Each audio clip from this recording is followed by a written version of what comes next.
I never told my son about my $40,000 monthly salary, even though he always saw me living a simple life. One day, he invited me to dinner with his wife's parents, who were visiting from abroad. I decided to see how they would treat a poor person by pretending to be a broke and naive mother. But the moment I stepped through the door of that restaurant, everything changed. What happened that night devastated my daughter-in-law and her family in a way they never imagined. And trust me, they deserved it. Let me explain how I got there. Let me tell you who I really am, because my son, Marcus, at 35 years old, never knew the truth about his mother. To him, I was always just the woman who left early for the office, who came back tired in the evenings, who cooked with whatever was in the fridge. Just another employee, maybe a secretary, someone ordinary, nothing special. And I never corrected him. I never told him that I earned $40,000 every month, that I had been a senior executive at a multinational corporation for almost 20 years, signing million-dollar contracts and making decisions that affected thousands of people. Why tell him? Money was never something I needed to hang on the wall like a trophy. I grew up in an era where dignity was carried within, where silence was worth more than hollow words. So I guarded my truth. I lived in the same modest apartment for years.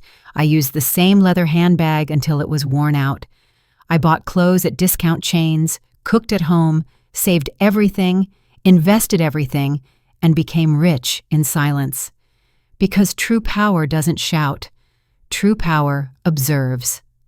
And I was observing closely when Marcus called me that Tuesday afternoon.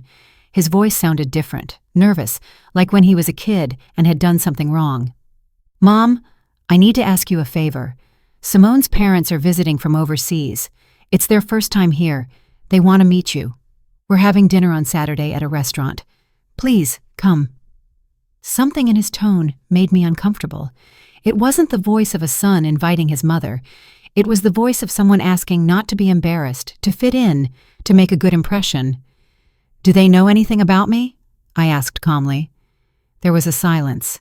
Then Marcus stammered, "I told them you work in an office, that you live alone, that you're simple, that you don't have much." There it was, the word simple, as if my entire life could be contained in that miserable adjective, as if I were a problem he needed to apologize for. I took a deep, deep breath. "Okay, Marcus, I'll be there." I hung up and looked around my living room. Old but comfortable furniture, walls without expensive artwork, a small TV, nothing that would impress anyone. And at that moment, I decided. If my son thought I was a poor woman, if his wife's parents were coming ready to judge, then I would give them exactly what they expected to see. I would pretend to be broke, naive, and desperate. A mother barely surviving. I wanted to feel firsthand how they treated someone who had nothing. I wanted to see their true faces because I suspected something. I suspected Simone and her family were the type of people who measured others by their bank accounts, and my instinct never fails. Saturday arrived. I dressed in the worst outfit I owned. A light gray, shapeless, wrinkled dress, the kind they sell at a thrift store. Old, worn-out shoes, no jewelry, not even a watch. I grabbed a faded canvas tote bag, pulled my hair back into a messy ponytail, and looked in the mirror. I looked like a woman broken by life, forgettable, perfect. I got into a taxi and gave the address, a high-end restaurant in the most exclusive part of the city, the kind where the menu doesn't list prices, where each table setting costs more than the average person's monthly salary. As we drove, I felt something strange, a mix of anticipation and sadness. Anticipation because I knew something big was coming. Sadness because a part of me still hoped I was wrong. I hoped they would treat me well, that they would be kind, that they would look past the old clothes. But the other part, the one that had worked 40 years among corporate sharks, that part knew exactly what was waiting for me. The taxi stopped in front of the restaurant. Warm lights, a doorman in white gloves, elegant people entering. I paid, stepped out, took a deep breath, crossed the threshold, and there they were. Marcus was standing next to a long table near the windows. He wore a dark suit, a white shirt, and shiny shoes. He looked anxious. Beside him was Simone, my daughter-in-law. She wore a tailored cream dress with gold accents, high heels, her perfectly straight hair falling over her shoulders. She looked impeccable, as always. But she wasn't looking at me. She was looking towards the entrance with a tense, almost embarrassed expression. And then I saw them, Simone's parents, already seated at the table, waiting like royalty on their thrones. The mother, Veronica, wore a fitted emerald green dress, full of sequins, jewels on her neck, wrists, and fingers. Her dark hair was pulled back in an elegant bun. She had that cold, calculated type of beauty that intimidates. Beside her was Franklin, her husband, an immaculate gray suit, a giant watch on his wrist, a serious expression. Both looked like they had stepped out of a luxury magazine. I walked toward them slowly, with short steps, as if I were afraid. Marcus saw me first, and his face changed. His eyes widened. He looked me up and down. I noticed him swallow. "Mom, you said you'd come." His voice sounded uncomfortable. "Of course, son. Here I am." I smiled timidly, the smile of a woman unaccustomed to such places. Simone greeted me with a quick kiss on the cheek. Cold, mechanical. "Mother-in-law, it's nice to see you." Her eyes said the opposite. She introduced me to her parents in a strange, almost apologetic tone. "Dad, Mom, this is Alara, Marcus's mother." Veronica looked up, studied me, and in that instant I saw everything. The judgment, the disdain, the disappointment. Her eyes scanned my wrinkled dress, my old shoes, my canvas tote. She didn't say anything at first, just extended a hand, cold, quick, and weak. "A pleasure." Franklin did the same, a weak handshake, a false smile. Charmed. I sat down in the chair at the end of the table, the one furthest from them, as if I were a second-class guest. No one helped me pull out my chair. No one asked if I was comfortable. The waiter arrived with the elegant, heavy menus, written in French. I opened mine and pretended not to understand anything. Veronica watched me. "Do you need help with the menu?" she asked with a smile that didn't reach her eyes. "Yes, please. I don't know what these words mean." My voice came out small, timid. She sighed and ordered for me. "Something simple," she said. "Something that doesn't cost too much. We don't want to overdo it." The phrase hung in the air. Franklin nodded.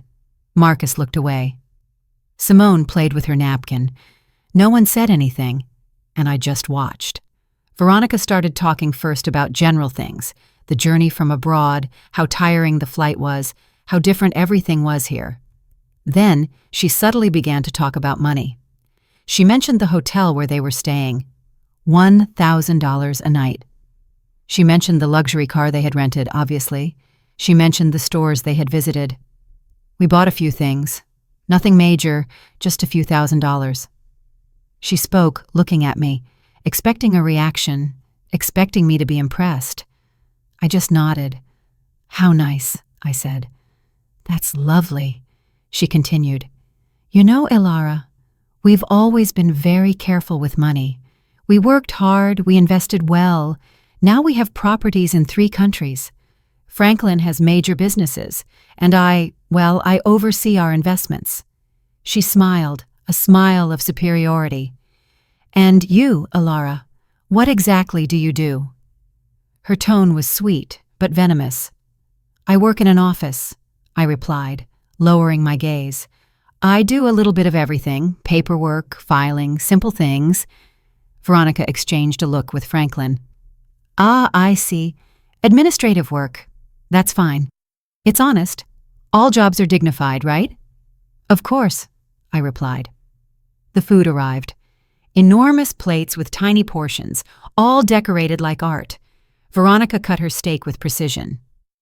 "This costs $80, she said, "but it's worth it. Quality is worth paying for. One can't just eat anything. Right, Alara?"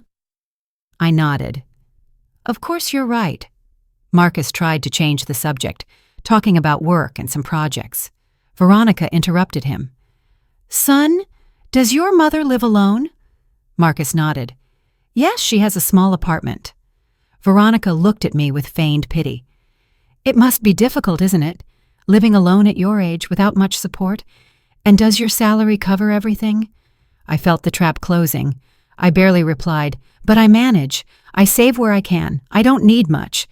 Veronica sighed dramatically. Oh, Elara, you are so brave. Truly, I admire women who struggle alone, although, of course, one always wishes to give our children more, to give them a better life. But oh well, everyone gives what they can. There was the subtle but deadly blow. She was telling me I hadn't been enough for my son, that I hadn't given him what he deserved, that I was a poor, insufficient mother. Simone was looking at her plate. Marcus was clenching his fists under the table, and I just smiled. Yes, you're right. Everyone gives what they can. Veronica continued. We always made sure Simone had the best. She went to the best schools, traveled the world, learned 4 languages. Now she has an excellent job, earns very well. And when she married Marcus, well, we helped them quite a bit. We gave them money for the down payment on the house. We paid for their honeymoon because that's just who we are. We believe in supporting our children. She looked at me intently. And you, Elara, were you able to help Marcus with anything when they got married? The question floated like a sharp knife. Not much, I replied. I gave them what I could, a small gift. Veronica smiled. How sweet. Every detail counts, right? The amount doesn't matter. The intention is what's important. And right then, I felt the rage begin to stir within me. The rage wasn't explosive. It was cold, controlled, like a river under ice. I breathed slowly, kept the timid smile, and let Veronica keep talking, because that's what people like her do. They talk, they inflate themselves, they show off, and the more they talk, the more they reveal themselves, the more they expose the emptiness inside.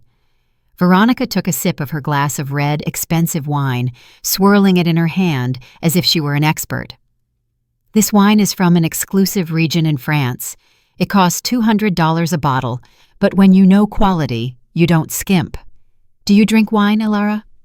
Only on special occasions, I replied, and usually the cheapest one. I don't understand much about these things. Veronica smiled condescendingly. Oh, don't worry. Not everyone has a trained palate. That comes with experience, with travel, with education. Franklin and I have visited vineyards in Europe, South America, and California. We are quite knowledgeable. Franklin nodded. It's a hobby, something we enjoy.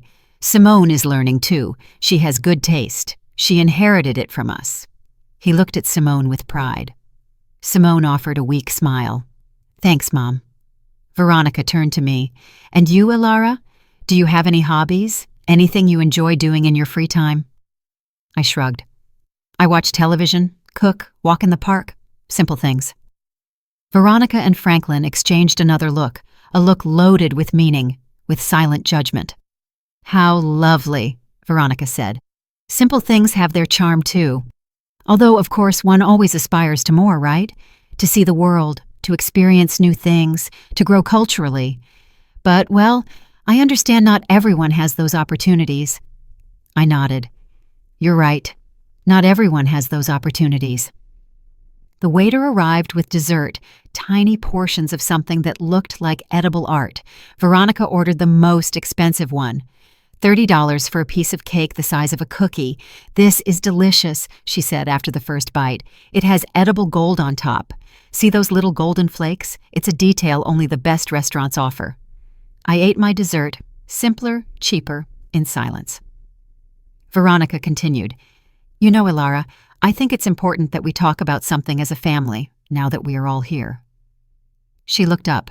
Her expression changed, becoming serious, falsely maternal. Marcus is our son-in-law, and we love him very much. Simone loves him, and we respect that decision. But as parents, we always want the best for our daughter. Marcus tensed up. Mom, I don't think this is the time. Veronica raised her hand. Let me finish, son. This is important. She looked at me. Elara, I understand you did the best you could with Marcus. I know raising him alone wasn't easy, and I truly respect you for that. But now Marcus is at another stage in his life. He is married, He has responsibilities, and well, Simone and he deserve to have stability." "Stability?" I asked softly. "Yes," Veronica replied. "Financial, emotional stability. We have helped a lot and we will continue to help, but we also believe it's important that Marcus doesn't have unnecessary burdens." Her tone was clear. She was calling me a burden, me, his mother-in-law.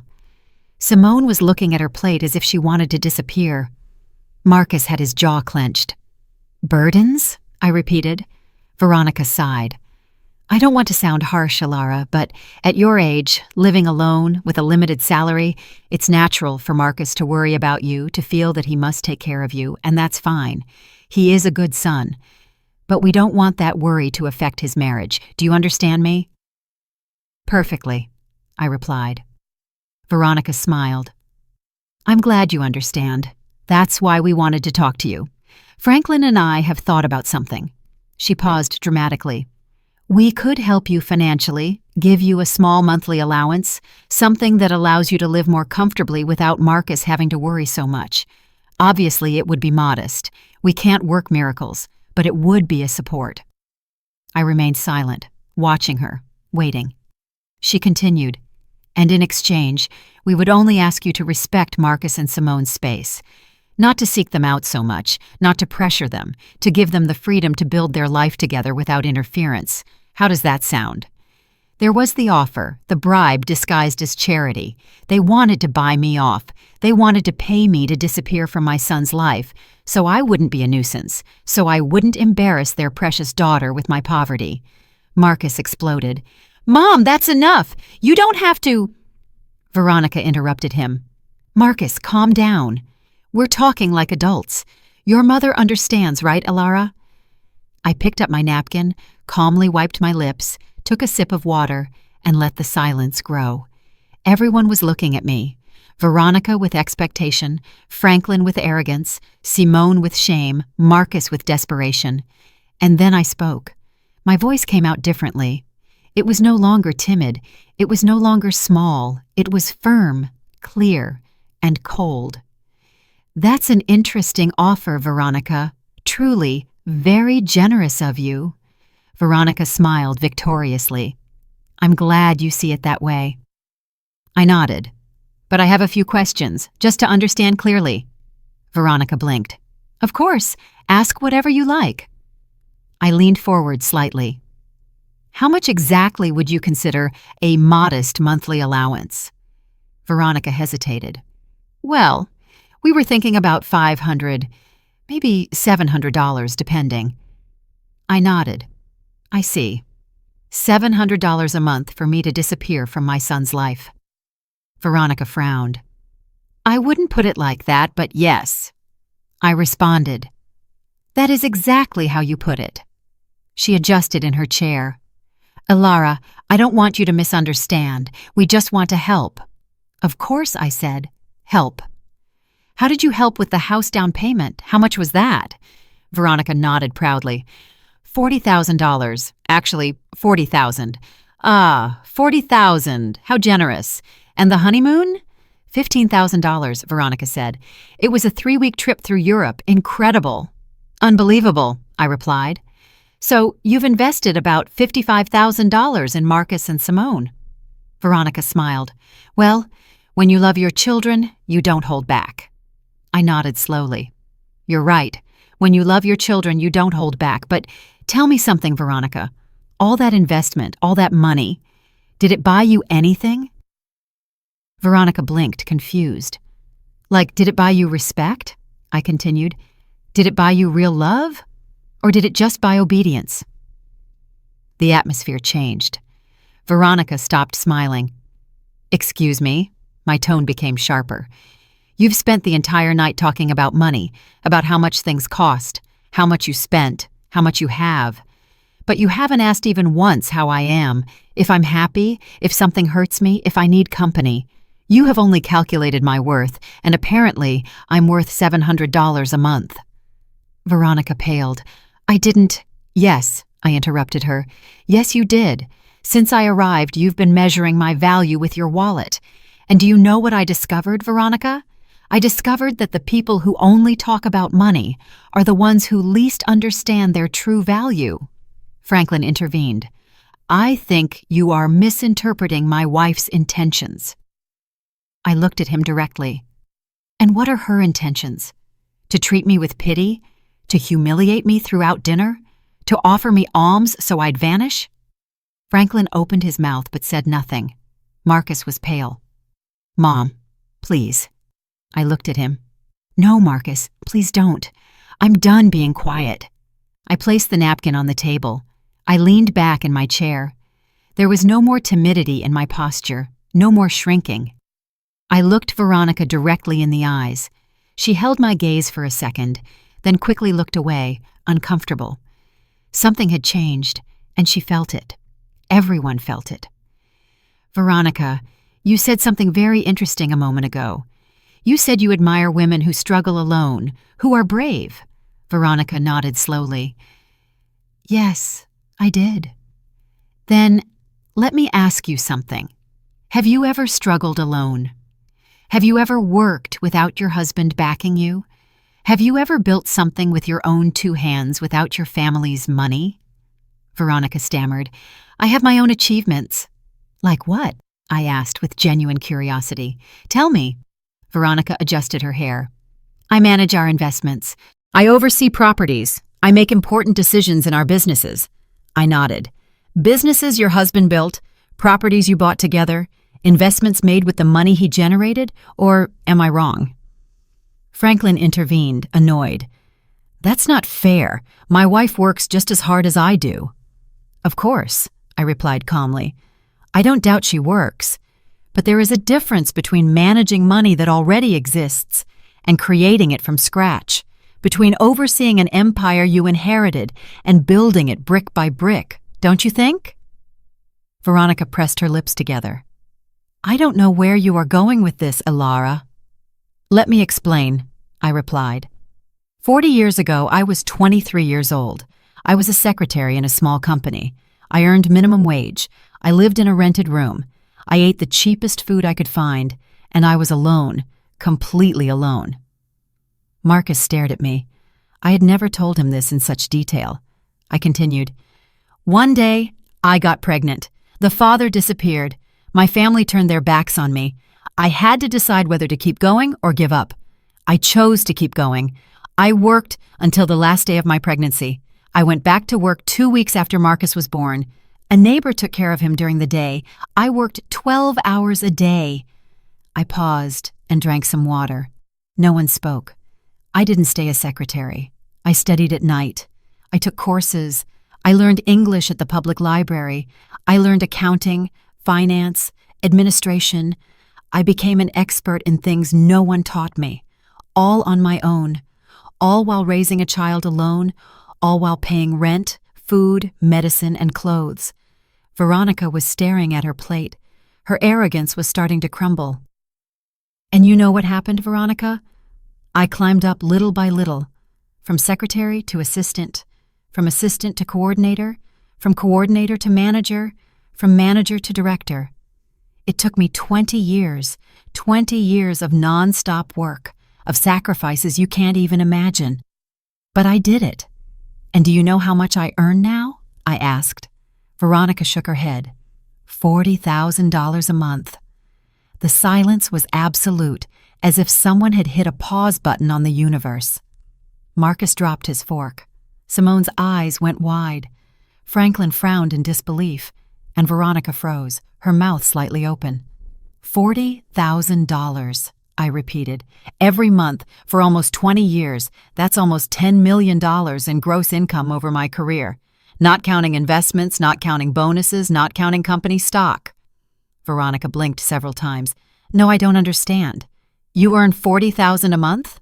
That's right, I replied calmly. I am the regional director of operations for a multinational corporation.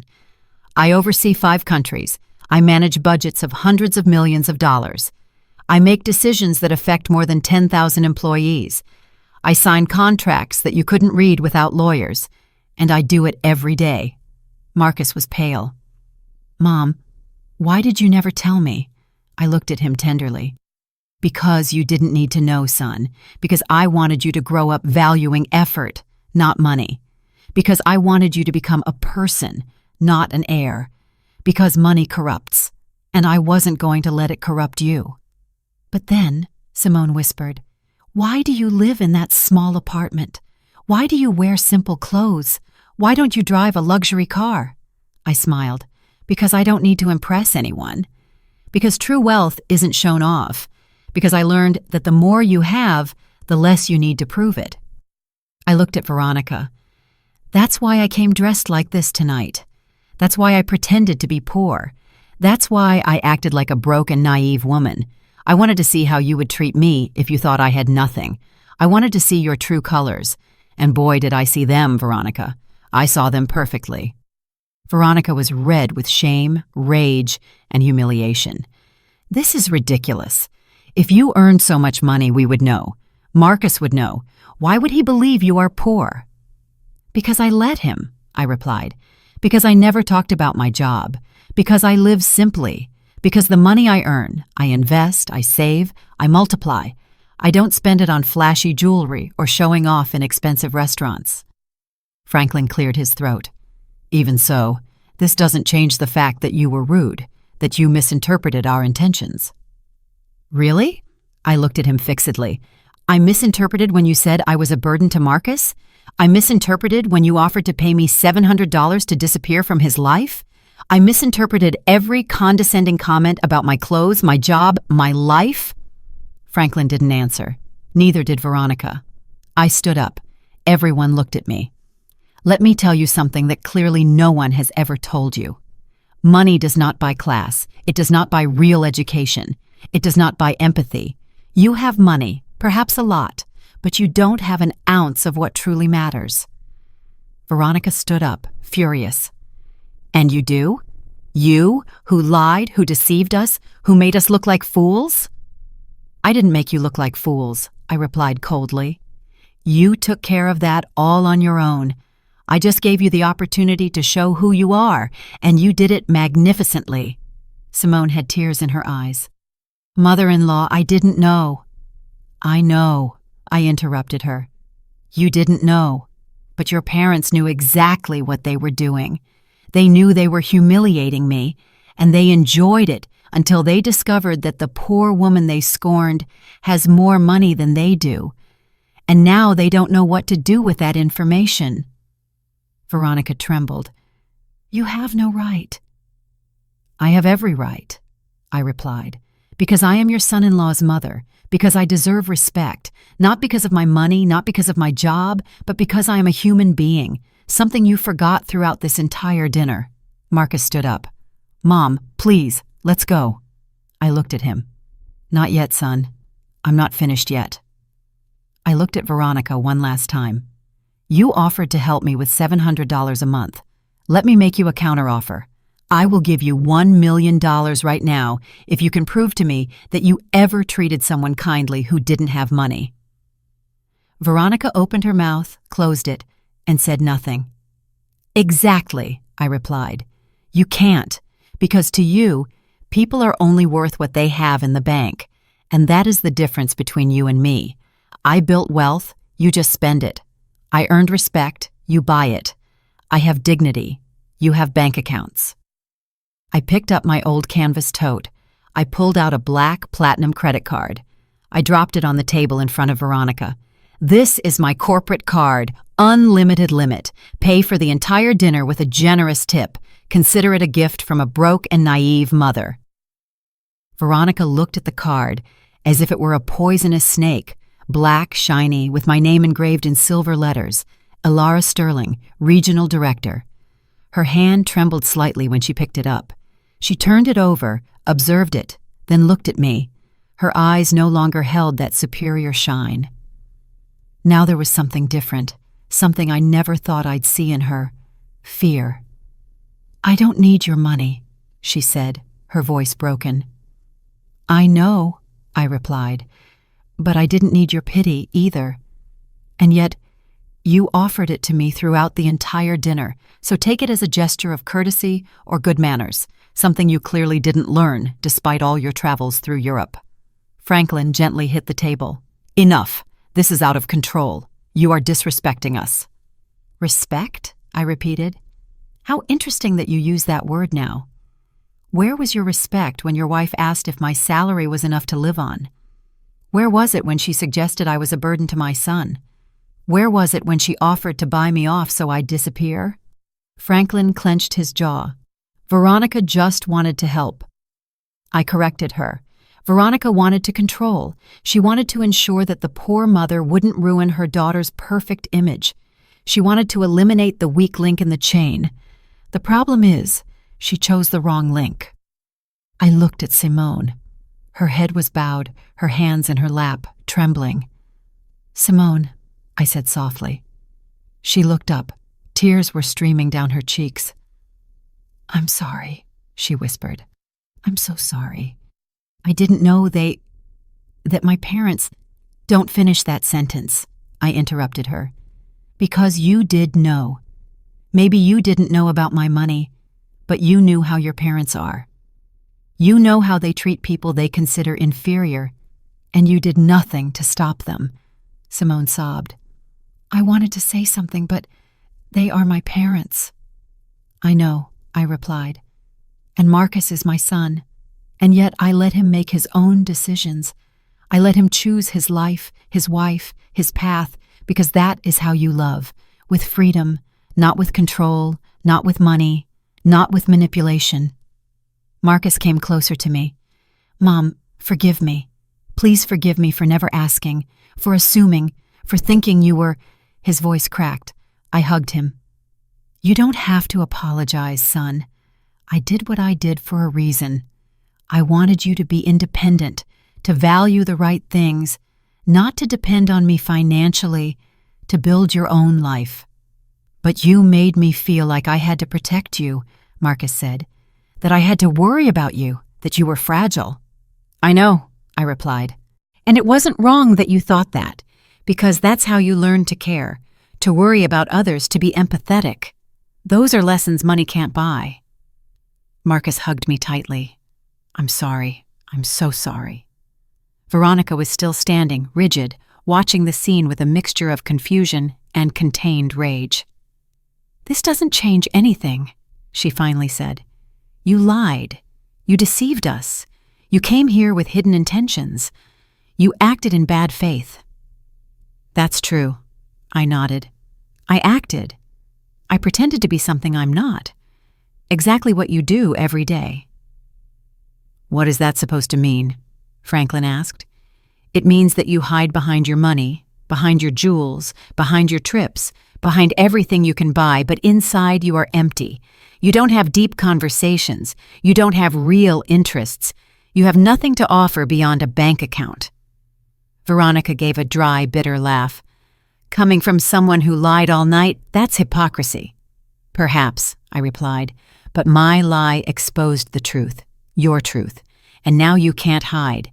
Now you know that I saw you, that I felt every comment, that I stored every insult disguised as advice, and that I will never forget it. The waiter timidly approached. Excuse me, would you like anything else? Franklin shook his head abruptly. Just the check. The waiter nodded and disappeared. Veronica sat back down, defeated. Her posture was no longer elegant. It was the posture of someone who had just lost something important, and it wasn't money, it was power. Elara, she said, in a softer, less aggressive voice, I don't want this to ruin the relationship between our families. Marcus and Simone love each other. They have a life together. We can't let this... I interrupted her. Let this what? Let this ruin your plans. Let this expose what you really think. It's too late for that, Veronica. The damage is done. But we can fix it, she insisted. We can start over. No, I cut her off firmly. We can't, because now I know who you are, and you know who I am. And that truth cannot be erased with empty apologies or fake smiles. You treated me like trash, and you did it with pleasure because you thought you could. Franklin cleared his throat. You were the one who came here lying. You provoked this situation. You're right, I nodded. I provoked this because I needed to know. I needed to confirm what I already suspected, that you are not good people, that your money doesn't make you better, that you are exactly the kind of people who despise others for not having the same things. Veronica wiped away a tear. We are not bad people. Maybe not, I replied, but you are definitely not good, and there is a huge difference between those two things. The waiter returned with the check and left it in the center of the table. No one touched it. Veronica looked at my black card still in her hands, then looked at me. I'm not going to use your card, she said. We will pay our own bill, as we always do. Perfect, I replied. Then keep that card as a souvenir, as a reminder that not everything is as it seems, that the woman you scorned all night has more than you will ever have. And I'm not just talking about money. Veronica put the card down on the table. I don't want it. I don't want your moral lecture either. I pushed it back toward her. Keep it anyway, because something tells me you'll need it. Someday you'll run into someone like me, someone who pretends to be less than they are, and you'll make the same mistake again, because people like you never learn. Franklin took out his wallet, pulled out several credit cards, all golden, all shiny. He chose one and put it on the check. The waiter took it and left. No one spoke during those waiting minutes. The silence was thick, uncomfortable, and heavy. Simone cried quietly. Marcus held my hand. Veronica stared at the wall. Franklin checked his phone to avoid eye contact. The waiter returned. Sir, your card was declined. Franklin looked up abruptly. How was it declined? The waiter repeated. Declined. Do you have another form of payment? Franklin turned red. That's impossible. That card has an extremely high limit. It must be a system error. The waiter shrugged. I can try again if you like. Franklin handed him another card. The waiter left. Veronica nervously looked at her husband. What happened? I don't know, Franklin replied, irritated. It must be a bank error. Maybe they froze the account for security. It happens sometimes when you travel. I nodded with feigned understanding. Of course those things happen. How inconvenient. The waiter returned again. I'm sorry, sir. This one was also declined. Franklin stood up. This is ridiculous. I'm calling the bank right now. He stormed out of the restaurant. Veronica remained seated, ashamed, humiliated. This has never happened to us, she murmured. Never. What terrible timing, I commented without emotion. Marcus looked at the check. Mom, No, I interrupted him. You are not paying for anything. I took out my wallet, a simple old leather wallet. I pulled out another card. This one was not black, it was transparent, made of heavy metal. A card that less than 1% of people in the world possess. I put it on the table in front of Veronica. She looked at it. Her eyes widened. She recognized what it was. That's a Centurion card. That's right, I replied. American Express, exclusive invitation, minimum annual spending requirement of $250,000. $5,000 annual fee just for having it, and benefits you can never imagine. Veronica said nothing. The waiter took the card carefully, as if it were something sacred. He returned in less than 2 minutes. Thank you, Ms. Sterling. Everything is settled. Would you like the receipt? It's not necessary, I replied. The waiter nodded and left. Veronica continued looking at the space where the card had been. I stood up, took my old wallet, my canvas tote, and looked at Veronica one last time. The dinner was delicious. Thank you for the recommendation of the place, and thank you for showing me exactly who you are. You saved me a lot of time, a lot of energy, and many future disappointments. Veronica finally looked up. Her eyes were red, not from crying, but from contained rage. This doesn't end here, she said, her voice trembling. You can't just humiliate us and walk out as if nothing happened. Simone is our daughter. Marcus is our son-in-law. We will still be family. You will have to see us. You are right, I smiled. I will have to see you at birthdays, Christmases, and family gatherings, but now I will see you differently. I will no longer wonder what you think of me. I already know. And you will know that I know, and you will live with that every time you see me, every time you pretend to be kind. You will remember this night. Franklin returned to the table. His phone was in his hand. His face was pale. "There's a problem with the accounts," he said. "A temporary block. For security. It will be resolved tomorrow." He looked at the table. "Did they pay already?" "Yes," Veronica replied without looking at him. "She paid." Franklin looked at me. His pride was shattered. "Thank you," he murmured. It was barely audible. "You're welcome," I replied. "That's what family is for, isn't it? To help each other, especially when someone needs a small allowance, say $700 or, in this case, $800, which is what this dinner cost." Franklin closed his eyes. Veronica clenched her fists in her lap. Marcus approached.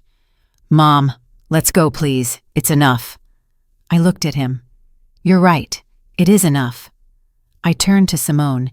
She was still crying quietly. "Simone," I said softly.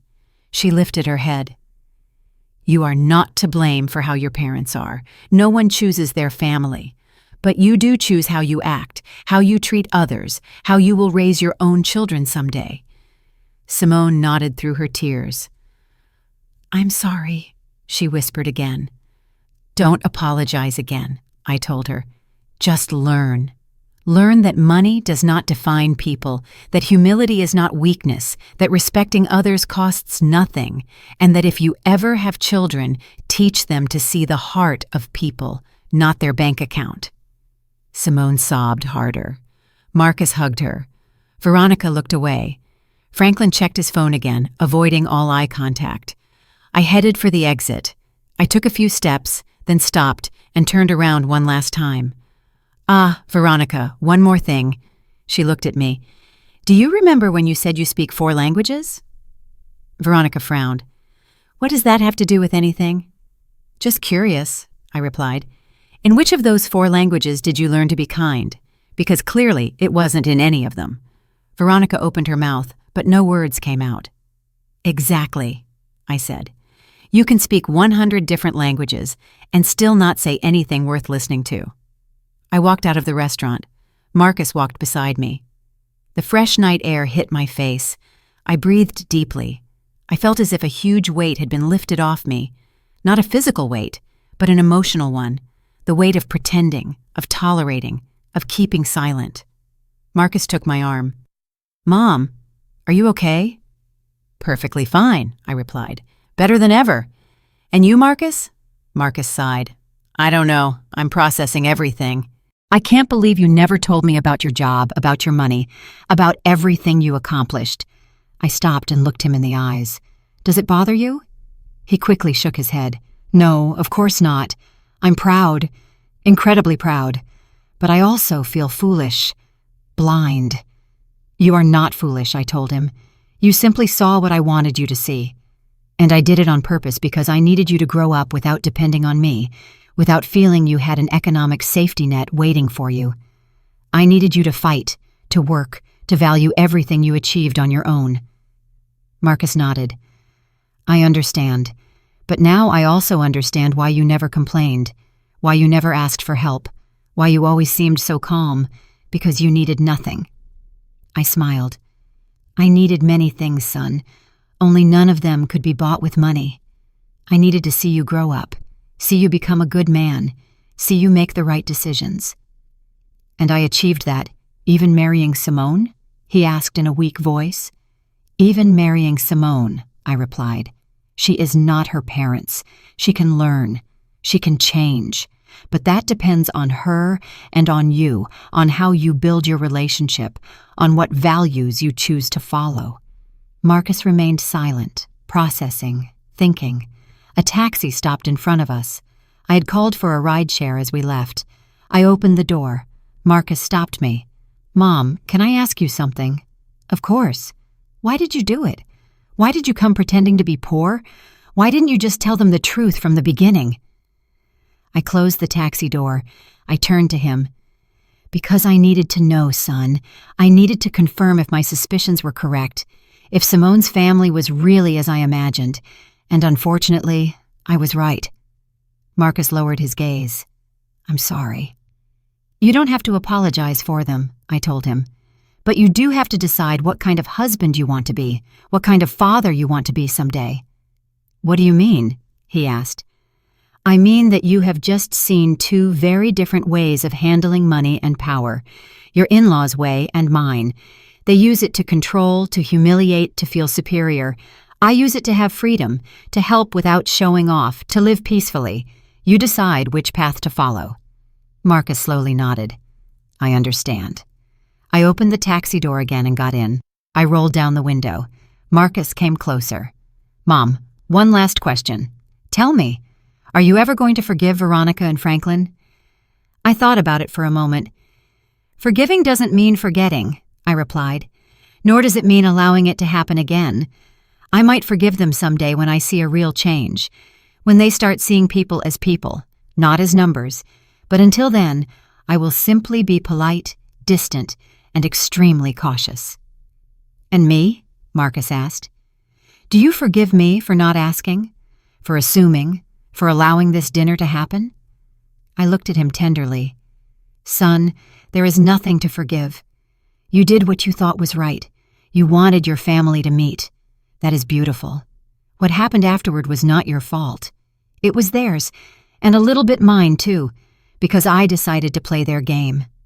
Marcus smiled weakly. "You won." "I won," I nodded, "but I don't feel victorious. I feel tired and sad because I confirmed something I didn't want to confirm, that some people will never change, that some families are broken even if they have money, that there are voids no bank account can fill." The taxi driver cleared his throat. "Ma'am, should we go?" "Yes," I replied. "Give me 1 second." I looked at Marcus one last time. "Go to Simone. Talk to her, listen to her, support her. But also be honest. Tell her how you felt tonight. Tell her what you expect from her family and from her. Because if you don't establish boundaries now, this will happen again and again." "I will," Marcus promised. "I love you, Mom, and I mean it more now than ever, because now I know who you really are, and you are incredible." I smiled. "I love you too, son. I always have. I always will, no matter how much money I have or don't have, because love has no price, and that is a lesson Veronica and Franklin will never learn." Marcus stepped away from the taxi. I gave a signal to the driver. "Can we go?" The taxi started. I looked out the window. I saw Marcus walking back toward the restaurant, his shoulders slumped, thoughtful. He was probably going back to find Simone, to face his in-laws, to have difficult conversations. And I felt proud, because that meant he was maturing, he was learning, he was choosing to be better than the example he had just witnessed. The taxi sped through the city's illuminated streets. I closed my eyes and thought about everything that had happened, every word, every look, every moment of tension, and I wondered if I had done the right thing, if I had been too harsh, too cruel, too vengeful. But then I remembered every disguised insult, every condescending comment, every look of disdain, and I knew that no, I hadn't been too anything, I had simply been honest. Finally, the taxi was crossing the empty streets of the night. The lights of the buildings flashed quickly past the window. I opened my old canvas tote and took out my phone. A simple phone, nothing ostentatious, nothing attention-grabbing. I had 3 unread messages. One from my assistant asking about a Monday meeting, another from a colleague congratulating me on a closed contract, and one from an unknown number. I opened the unknown message. It was from Simone. "Mother-in-law, please forgive me. I didn't know my parents would be like that. I am ashamed. I need to talk to you, please." I looked at the message for a long time. I thought about responding. Then I decided not to. No, she still needed time. She needed it too. Words rushed out of guilt rarely mean anything real. True changes take time, reflection, and consistent action. I put the phone aside. The taxi driver looked at me through the rearview mirror. "Excuse me for asking, ma'am, is everything okay?"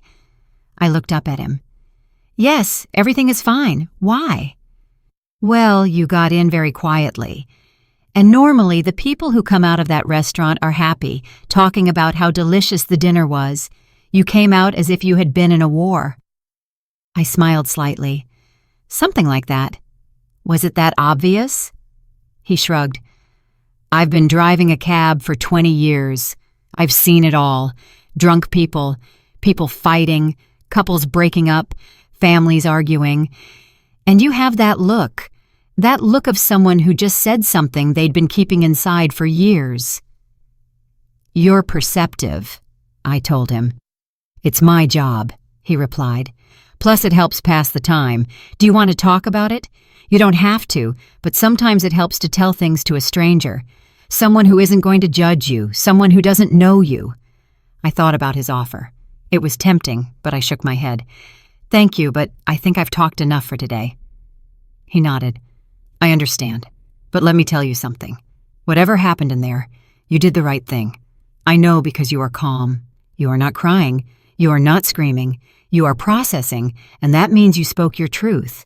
And the truth always brings peace, even if it hurts. His words surprised me. He was an older man, maybe 60 years old, with gray hair and working hands.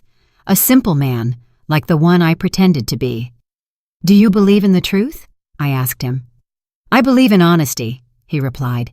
Not always the absolute truth, because the truth changes depending on who tells it. But honesty doesn't. Honesty is saying things the way you feel them, without masks, without lies, even if it hurts, even if it makes things awkward, even if it costs you something. I nodded.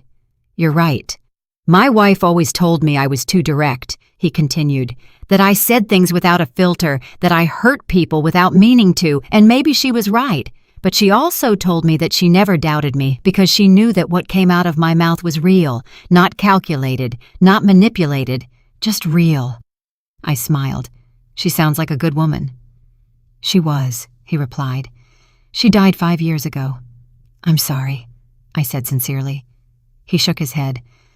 Don't be sorry. We had 40 years together. 40 years of honesty, of fights, of reconciliations, of laughs, of tears. And not once did I go to sleep wondering what she really thought because she always said it. And so did I. That is a gift. You're right, I murmured. It's a gift. The taxi stopped at a red light. Can I ask you something personal? The taxi driver asked. Go ahead. Are you rich? The question took me by surprise, not because of the question itself, but because of the direct way he asked it. Why do you ask that? Because I picked you up from a $1,000 per person restaurant, but you dress like someone who shops at discount stores. You have an old bag, worn-out shoes, but you talk like an executive. You move like someone with power, and you paid for my cab with crisp new bills that you pulled out of a wallet that looks 20 years old. Observant, I commented. Part of the job, he repeated. Then am I? It depends on how you define rich, I replied. If you are talking about money, yes, I have enough, more than enough. If you are talking about happiness, I also have peace, health, a son I love, work I am passionate about. That makes me rich in many ways. He nodded, satisfied. I knew there was something. Truly rich people don't need to prove it. The light changed to green. The taxi moved forward. And what happened in that restaurant? He asked. If it's not too indiscreet. I pretended to be poor, I replied, to see how they would treat me. He let out a loud laugh. Seriously? That is brilliant. And how did they treat you? Like trash, I said without emotion. They humiliated me. They offered me alms. They treated me as if I were invisible, less than human. He stopped laughing. I'm sorry. That must have hurt. A little, I admitted. But it also confirmed something for me. That I was right about those people. That they weren't worth my time. That they didn't deserve my respect. And now they know it. Now they know who I am. And they will have to live with that shame.